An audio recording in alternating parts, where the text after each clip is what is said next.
கடந்த 2023ஆம் ஆண்டு நெல்சன் இயக்கத்தில் ரஜினி நடிப்பில் வெளியான ஜெயிலர் திரைப்படம் வந்து மக்களிடையே நல்ல வரவேற்பு பெற்றது. வசூலையுமே வந்து நல்ல வரவேற்பு பெற்றிருந்தது. இந்த திரைப்படம் கிட்டத்தட்ட வந்து 600 கோடிக்கு மேலே வசூலை வாரி குவித்தது. ரஜினியோடு இணைந்து வசந்த் ரவி மகனாகவும், ரம்யா கிருஷ்ணன் மனைவியாகவும், யோகி பாபு, விநாயகம் ஆகியோர் வந்து முக்கிய கதாபாத்திரத்தில் நடித்தாங்க. கேமியோ ரோலில் வந்து சிவராஜ்குமாரும் மோகன்லாலும் நடித்திருந்தாங்க.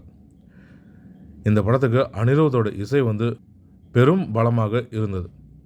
இதனாலேயே வந்து இந்த திரைப்படம் வந்து 600 கோடிக்கு மேலே வசூலை பெற்றது. மக்களிடையே வந்து நல்ல வரவேற்பு பெற்றதுன்னு வந்து சொல்லலாம். இசையில் வந்து அந்த அளவுக்கு கவனம் செலுத்தியிருக்கின்றார்.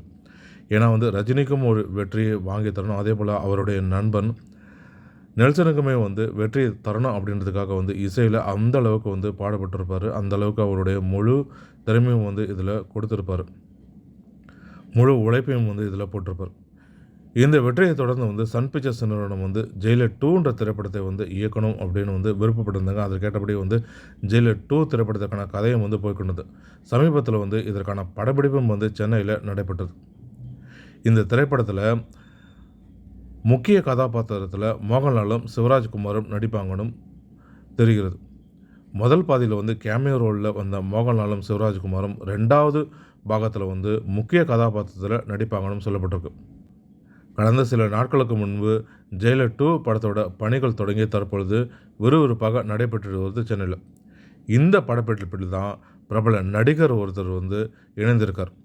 அவர் வேறு யாரும் கிடையாது, எஸ்.ஜே. சூர்யா தான். எஸ்.ஜே. சூர்யா இந்த படத்தில் இணைந்திருக்கிறதுனால இவர் தான் வில்லன் அப்படின்றது வந்து உறுதியாகியிருக்கு.